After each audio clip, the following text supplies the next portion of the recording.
of methamphetamine in the United States?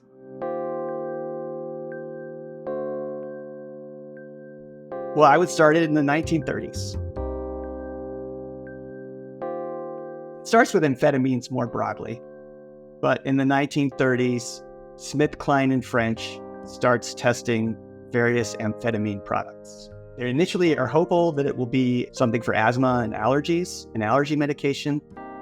They begin testing it, and they find that it's a strong stimulant, and almost immediately it's being abused. They start tests on college campuses in 1937, and there are articles in 1937 about kids at the University of Minnesota going in to check themselves in because they've taken too much of the pep pills that they were given as part of this test, and they're kind of freaking out. So abuse of amphetamine starts immediately.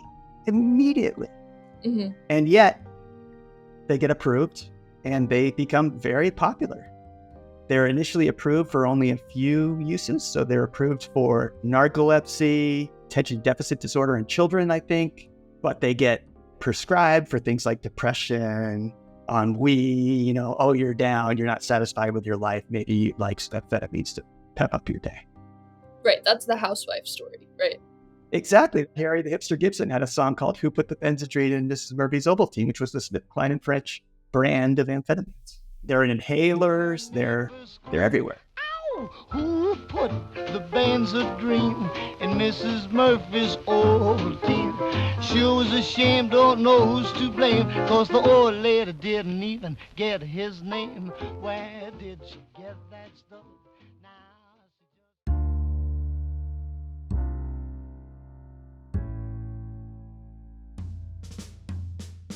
I'm Olivia Weeks, and I'm a reporter for the Daily Yonder. This is Home Cooked, a 50-year history of meth in America. This episode is called Made in the U.S.A. because we're covering the origins of illicit meth production in the U.S. The other voice you just heard was Aaron Gilbreth, a geographer who studies methamphetamine. We heard from him a bit in episode 1, but this episode is really going to be driven by our conversation. Gilbreth's dissertation was about the strange geography of illicit methamphetamine use and production that developed in the last couple decades of the 20th century. In 2002, instances of domestic meth labs were near their peak. Law enforcement found and destroyed more than 10,000 illicit production setups in that year alone. But nearly 80% of them were found west of the Mississippi River. Meth was largely absent from East Coast drug markets. So, Gilbreth wondered, if legal amphetamines, including meth, were once popular nationwide, why would an illicit supply chain only develop in the West? To answer this question, we need to go back to 1971, the moment when amphetamines are classified as controlled substances by the FDA. At that point, legal production fell off, and criminal groups began to dominate amphetamine markets. Before we get there, I want you to hear another part of our discussion, about the period of time in American life when methamphetamine was one of many stimulants that were legal, popular, and widely available. It was sold over the counter as a decongestant, in dosages much smaller than the average illicit meth user would be interested in today. As I mentioned a second ago, abuse of amphetamines and the harms that came with it showed up immediately. But Gilbreth says that, for a while, the American public was much more focused on the drug's benefits. When the drugs first appear, largely it's marketing, but they're heralded as like a wonder drug. And all sorts of articles are talking about how amphetamines and methamphetamine can help people keep up with the increasing stress and work demands of the 20th century. And it's initially, you see a lot of abuse in blue-collar professions, but that's just because people like to target blue-collar workers. But everywhere it's talked about how you've got to just kind of keep up with the go-go 20th century. Yeah. So we started in the 1930s with this legal use, and that continues for several decades, as I understand it. Yeah, decades, yes. The real watershed moment for amphetamine abuse is World War II, Mm-hmm. because it is in the medical kits of every side of the war. The U.S. troops have amphetamines, the Brits have amphetamines, the German blitzkrieg is run on methamphetamine, Japan's forces are given methamphetamine. Japan has the first methamphetamine abuse outbreak in which they have to just shut it down. And then they end up being the first country to really have clandestine methamphetamine labs. The Germans had to remove methamphetamine from the med kit of their troops when they started noticing people acting erratically because they were using it too much. U.S. troops who were put in the brig during World War II, there are articles about them abusing the inhalers. They would, in prison, they would take the paper wick out of the inhalers, and they would either soak it to get the 250 milligrams of amphetamine out of them, or they would just eat the wick. Mm-hmm. So World War II really increases everyone's exposure to the drug as a drug of abuse. But it wasn't just soldiers who were finding creative ways to use amphetamine products. And the practice didn't slow down after World War II. Amphetamine use was broadly socially acceptable through the 50s. Speed tablets were available over the counter until they were banned in 1951, and in inhaler form until 1959. But when federal policymakers banned inhalers containing amphetamine and dextroamphetamine, which today are ingredients in Adderall, they didn't ban the strongest drug in the class, methamphetamine. Shortly after the ban took effect, an inhaler called Velo was released to the public. Those devices contained 200 milligrams of high-quality meth. People quickly figured out how to use them for maximum pleasure, dissolving the contents in hot water and injecting the mixture. Time magazine covered the drug fad in 1959. They documented the arrest of one Kansas City high schooler who made injectable meth using an inhaler and a cup of hot water from a cafe, and then stepped into that establishment's public photo booth to document himself mainlining the mixture. So, speed was in an interesting gray area in mid-century America. Anyone who had a slight curiosity could easily get their hands on it. In 1955, the Assistant Surgeon General told lawmakers that amphetamines are not addicting in the true sense of the word. In the early 60s, President Kennedy's personal physician, nicknamed Dr. Feelgood, was regularly injecting him with meth. The drug was widely prescribed to housewives, businessmen, students, physicians, truck drivers, and athletes to induce weight loss, wakefulness, and high spirits. A lot of amphetamine use was totally within the bounds of the law. And even technically illegal amphetamine use didn't seem so abnormal. This was a pre-war on drugs America, in which keeping track of the movement of psychoactive substances was not yet a priority of the federal government. By the way, when we're still talking about the 50s and 60s, before the federal government put much tighter restrictions on stimulants, we're going to talk about meth and other amphetamines pretty interchangeably. That's because when the pharmaceutical industry was still producing all these drugs, they were pretty interchangeable. It's only when meth becomes a primarily illicitly produced drug that the distinction between it and its chemical cousins is super important. In the 50s and 60s, though, an amphetamine user's experience didn't depend that much on which brand or even which chemical they were using. The important questions then were, how much are you using and how are you administering it?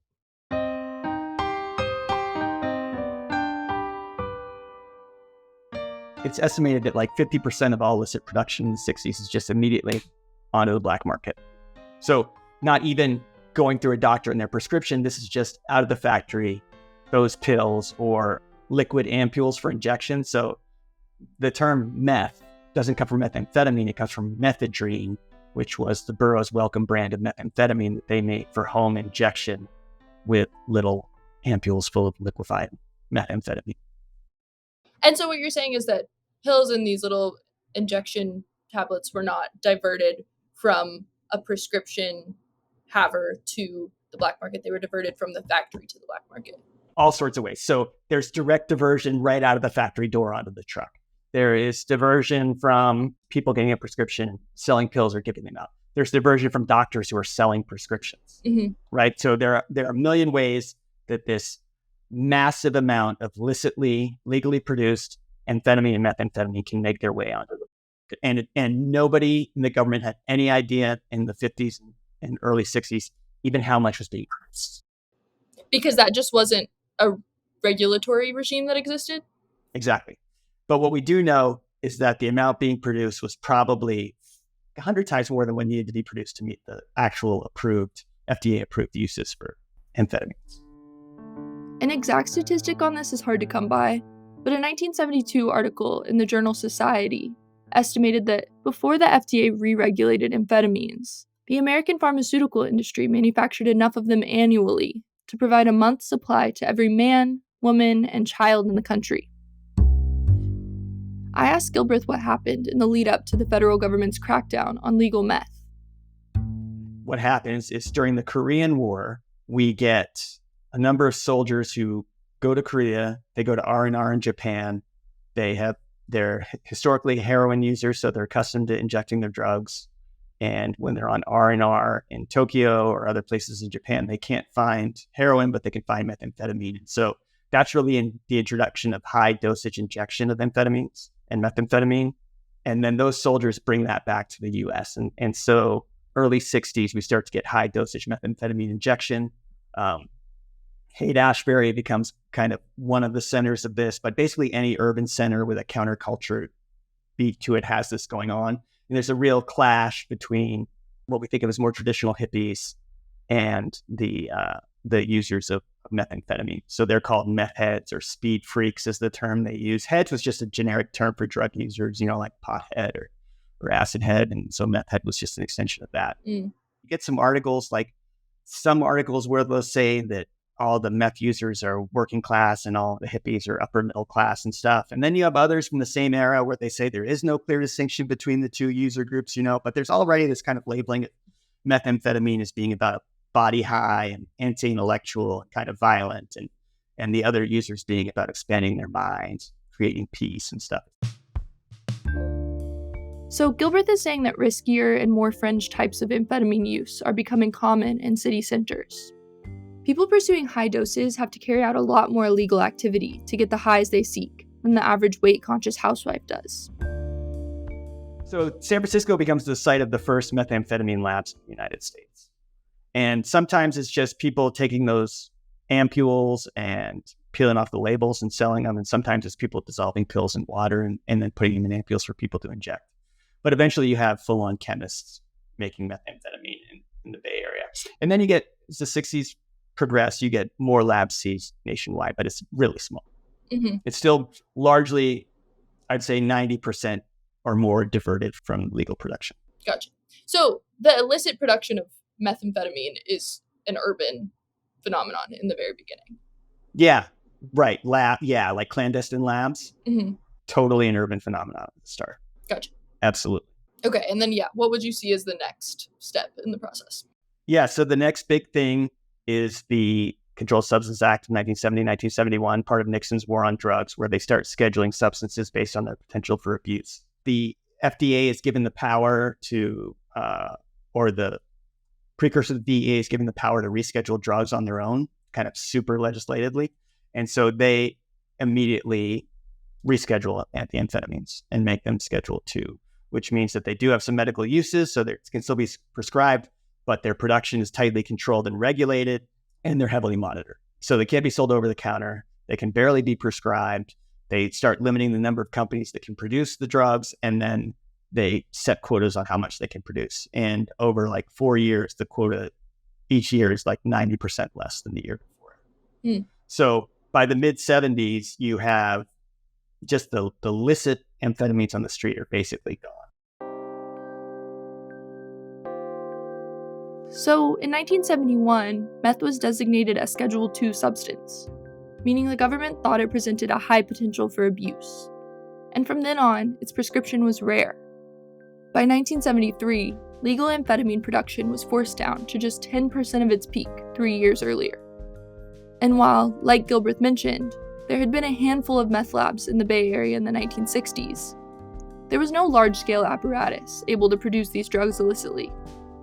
After decades of indiscriminate prescription, demand was at an all-time high when the government staged its crackdown. This meant that the price skyrocketed. There's a book from 1996 that I really like, called Drug War Politics: The Price of Denial. It's a broad and scathing critique of American drug policy that I recommend to anyone interested. But for the purposes of this series, the authors of that book have one really specific concept that I want to introduce. It's called the profit paradox, and it basically says that, as a rule of thumb, by arbitrarily restricting the supply of a drug, prohibition strategies drive up prices and thus generate large incentives for producers and distributors to enter the market. It's a pretty common sense idea. You take a drug off the street, it gets more expensive, and then because it's more expensive, the rewards are higher than before for anyone who figures out how to produce or import it, making people more likely to try. In the case of methamphetamine, in the aftermath of regulation, Someone has always figured out how to produce or import it. We'll see this process play out over and over again throughout meth's history. But this moment when meth first gets scheduled is one of the most important instances. By all accounts, this is when organized crime first attempts to fill the vacuum created by restrictions on pharmaceutical amphetamine production. In the 70s and 80s, outlaw biker gangs like the Pagans, the Bandidos, and the Hells Angels drove supply. From a geography perspective, this is where it gets interesting because you had a drug that was available nationwide and everybody got a taste for it. And then all of a sudden, it's no longer easily available. It's not available to your housewives and your college students and your attorneys and stuff like that. Mm-hmm. And so this is where it starts to concentrate in the West and become the phenomenon that we know from like the last 25 years or so. Wait, so how did bikers get so involved in the meth market to begin with? So some of it's just anecdotal, but the Hells Angels are founded in the 60s around San Francisco. So they're immediately involved in that methamphetamine scene there. Mm-hmm. Then you have, over time, you have a number of arrests of methamphetamine production on the West Coast that's being controlled by motorcycle gangs or associated with motorcycle gangs. You have interviews with the gangs where they're talking about it and how important it is to their business. There's one great quote about a guy saying, you can't have a $10,000 bike, a big gun collection, and support 3 19-year-old girlfriends just by working in a body shop. You got to sell crank. That's amazing. Yeah, it's a great quote. The nickname crank actually comes from the fact that they used to smuggle it in the crankcases of their bikes. And so there are all sorts of busts nationwide where they are playing an important role. So how much they actually control on the East Coast, that may be exaggerated, not just the Pagans that are selling methamphetamine across the East Coast, but in the epicenter of East Coast use, which is like Philadelphia and New York, they're definitely the primary actors. And on the West Coast, again, it becomes democratized pretty quick.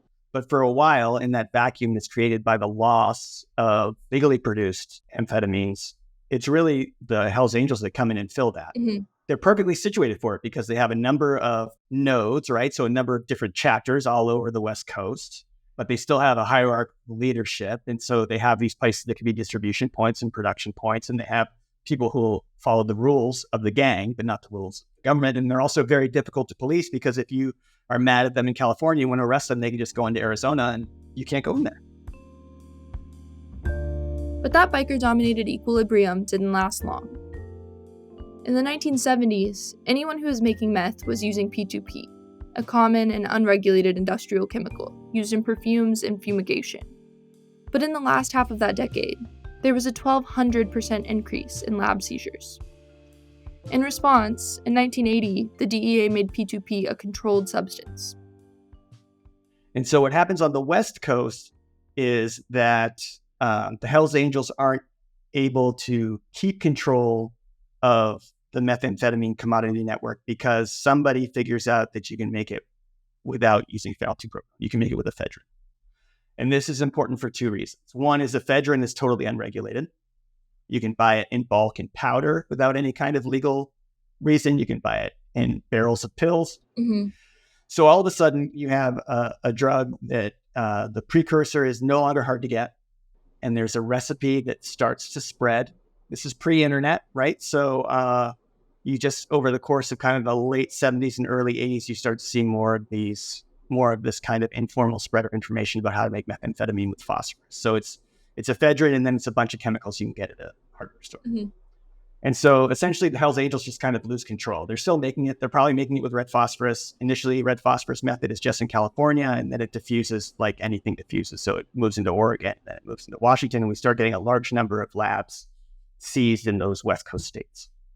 So essentially, methamphetamine is democratized on the West Coast.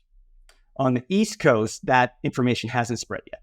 And so another thing about the West Coast is that there wasn't as like firmly established organized crime as there was on the East Coast with like the Cosa Nostra and the classic kind of organized crime families you used to see in the movies about the 20s. Mm-hmm. So on the East Coast, the Pagans are interested, the outlaw motorcycle gang are interested in distributing the drug and maybe producing it, but they need to get phenylbutyrate. In order to do that, they have to go through classic organized crime. In classic organized crime, that's connections for importing that phenylbutyrate from Europe.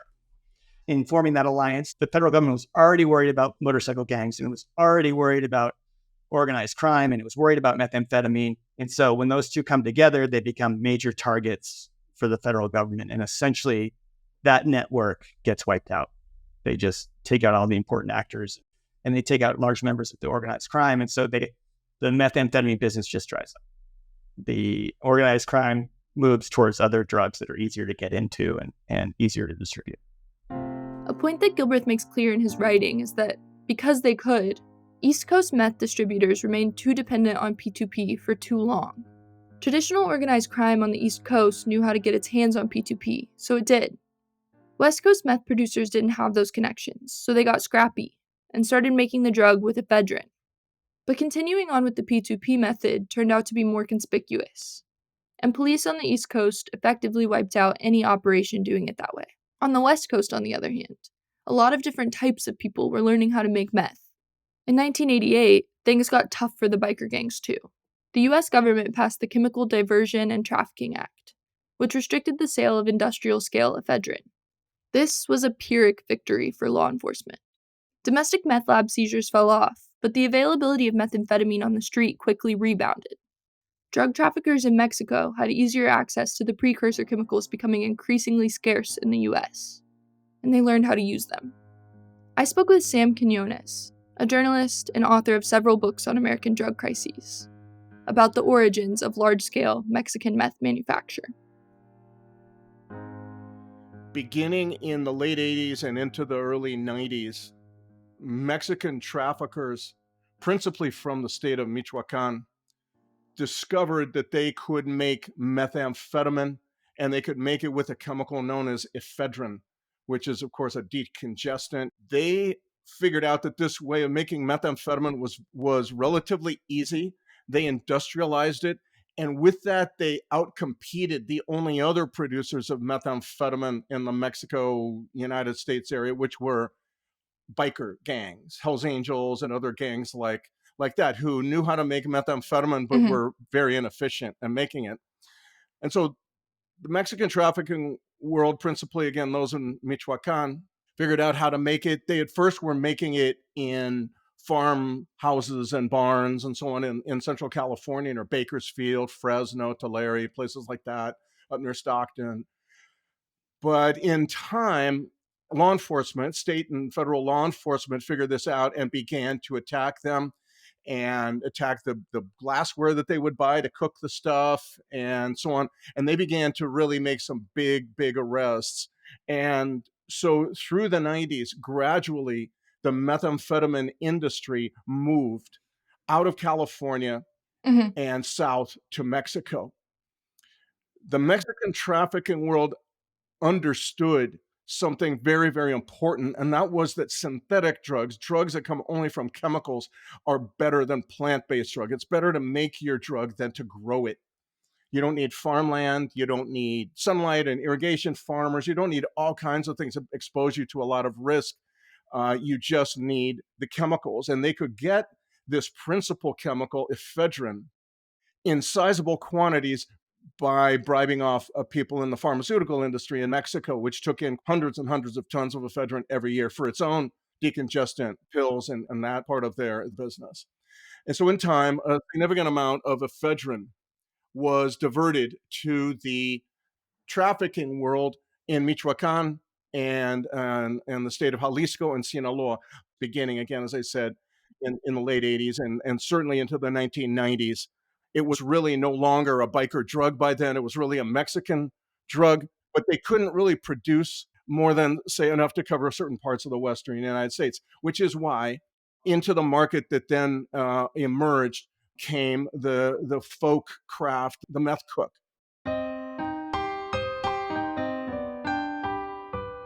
So that's the story.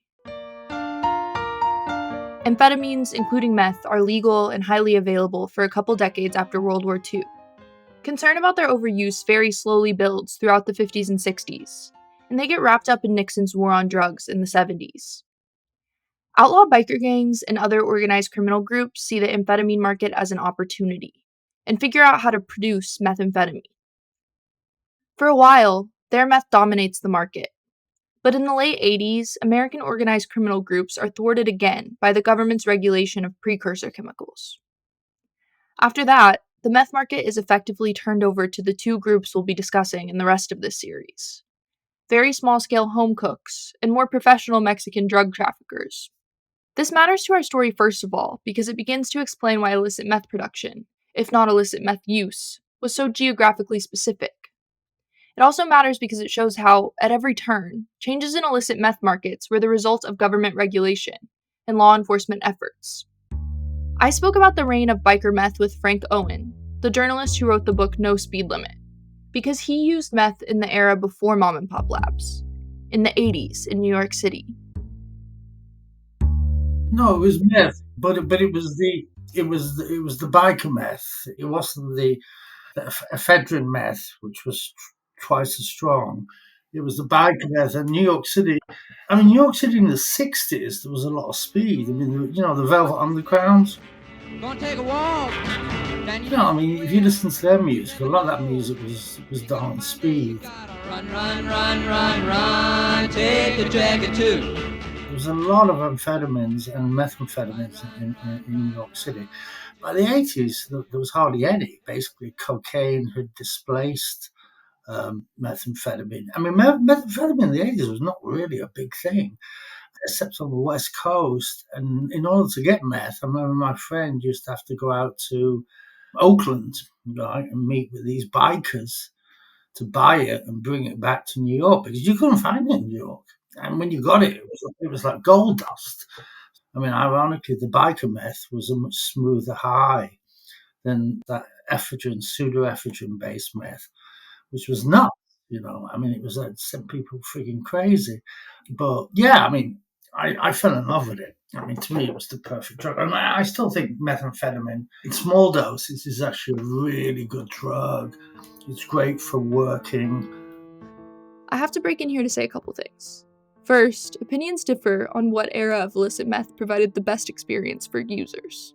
And people often mean different things when they say biker meth.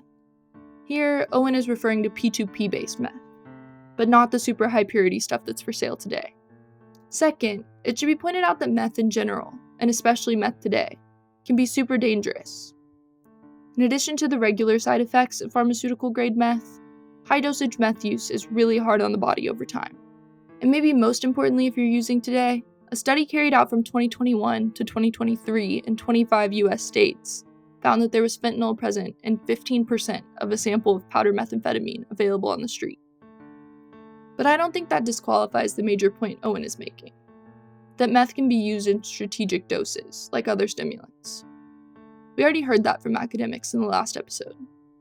But I think it's interesting to hear a former user's take on it.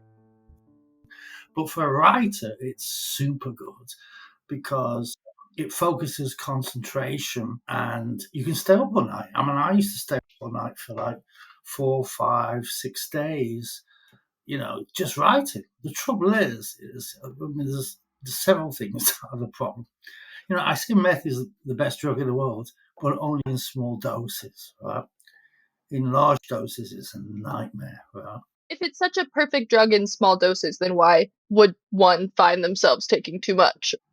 Well, it's just like, it's a very American thing. It's just like, people have this idea that if it's good, the more you take, it's better. You know what I mean? And that's not true at all. That's not true of most drugs.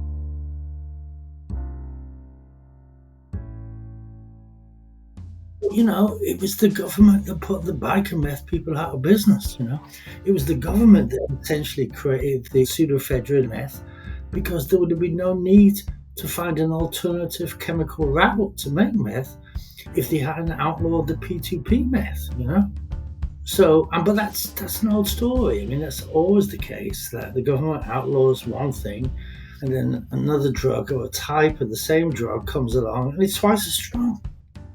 In his own way, Owen is restating the profit paradox I mentioned before. By regulating P2P, the government reduced supply of the old biker meth he's talking about, but not the demand for it. With so many users searching for a fix, the incentive to find a new way to make meth was strong. And that's exactly what happened. In episode 3 of Home Cooked, we're going to talk about what came after biker gangs. Imported meth in the mom and pop labs of the 90s and 2000s.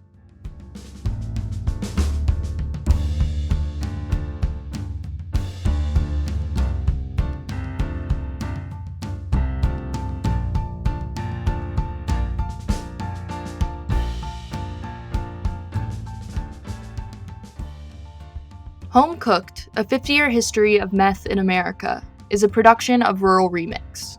Original music was composed by Quincy Pomvere and Leo Pozell. This series was written and produced by Olivia Weeks, and edited and produced by Susanna Brown. Assistant producers are Anya Slepian and Bea Portella. Executive producer is Joel Cohen. Thank you to the staff of the Daily Yonder and the Rural Assembly.